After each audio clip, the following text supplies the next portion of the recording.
Welcome back to my PRS update, where I continue to share some of the interesting recent news affecting landlords and letting agents. As many as you will know, landlords and letting agents are subject to an increasing number of regulations in the operation of their businesses, and we've seen an upturn in enforcement action over the last few months.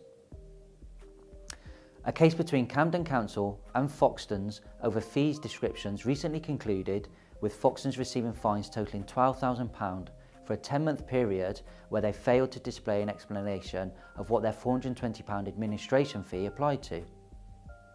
The fines covered breaches both in offices and online. In Reading, Hamlet Homes found themselves on the end of a £5,000 fine from Reading Borough Council after not displaying fees despite appealing the decision. In another case, Waltham Forest Council actually took over a property from a rogue landlord who refused to let it responsibly, crowding 16 people into substandard accommodation and ignoring planning laws. Whilst we know most agents and landlords endeavour to be the best they can be, it's a timely reminder of the importance of staying abreast of and adhering to the regulations. On the subject of regulation, landlord licensing by local councils is regularly a pointed topic of discussion, with the balance between protecting tenants from a rogue minority and imposing additional financial and regulatory burden on landlords being a growing source of friction within the PRS. We've learnt recently of a new scheme that's being trialled with Doncaster Local Authority under the title CoRegulation. It sounds a simple concept, with the council operating a scheme to issue licences to landlords.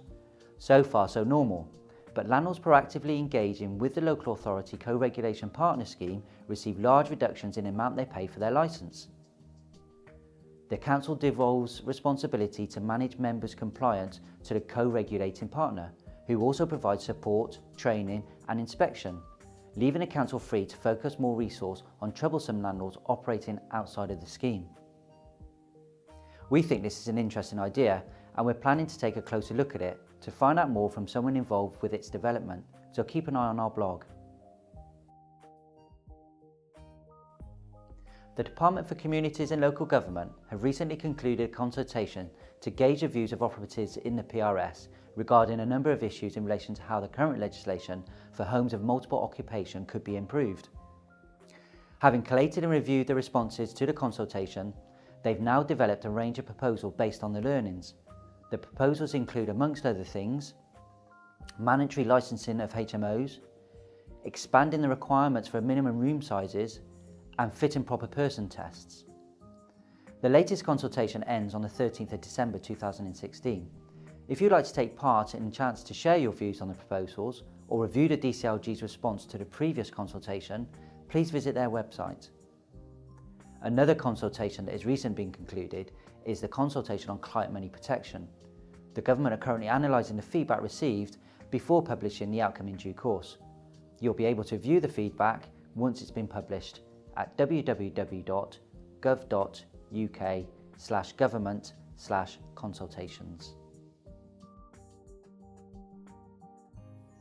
And finally, on a brighter note for landlords, one landlord in Leeds has won a landmark victory over the City Council, with the support of the Residential Landlords Association.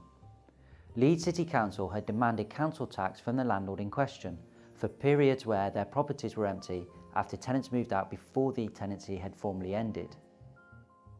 The tenancies were contractual periodic tenancies following a fixed term, and a council argued that a single tenancy cannot be both a fixed term and periodic. The landlord claimed a single tenancy whose term was 6 months and thereafter continuing as a monthly tenancy was in effect the same as a fixed term assured short-hold tenancy. The Residential Landlords Association intervened in the council's appeal against the original High Court decision, and thankfully the appeal court ruled that landlords are not responsible for paying council tax on a property when a tenant moves out before their tenancy agreement has expired. Success for the council would have had major implications for RLA members and landlords in general across the country.